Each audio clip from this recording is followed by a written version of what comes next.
ঢাকা-৫ আসনে জামায়াতে ইসলামীর হয়ে নির্বাচনে অংশ নিচ্ছেন দেশের আলোচিত ইসলামী বক্তা ডক্টর মিজানুর রহমান আজহারী।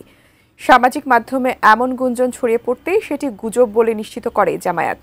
অবশেষে এবার এই বিষয়ে মুখ খুললেন আজহারী নিজেই। বিস্তারিত জানাচ্ছেন আরিফ হাসান। স্বাধীনতার পর থেকে শুধু শাসকের হাত বদল হয়েছে, আমরা কিছু পাই নাই, ঠিক কিনা বলেন?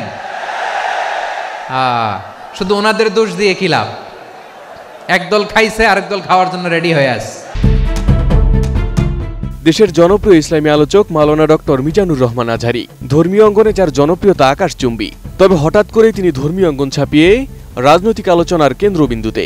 দুর্নীতির আড্ডাখানা, আখড়াখানা বাংলাদেশ, ঠিক কিনা বলেন? গত 15 বছরে উন্নয়নের নামে লুটপাট হয়েছে প্রায় 3.25 লাখ কোটি টাকা। মানে লুটপাট করতে করতে এদেশের জনগণকে ফুটপাতে বসায় দিচ্ছে।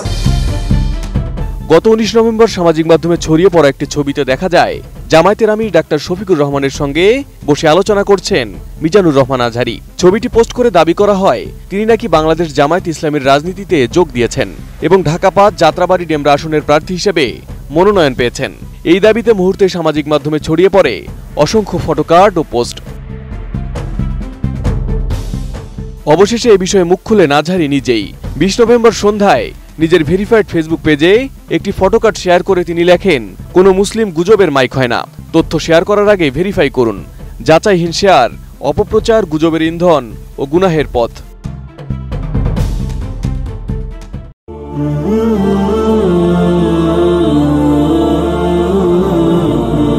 পোস্টের কমেন্টে তিনি আরও লেখেন, সামাজিক যোগাযোগ মাধ্যমে কিছু শেয়ার করার আগে সত্যতা যাচাই করা জরুরি। যাচাই বাছাই ছাড়া কোনো তথ্য ছড়িয়ে দেওয়া ইসলামে কঠোরভাবে নিষিদ্ধ।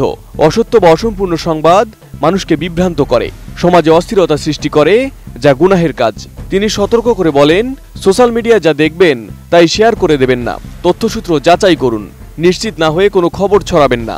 যাচাই করলে দেখবেন প্রকাশিত তথ্যে মূল ঘটনার সাথে কোনো মিলই নেই।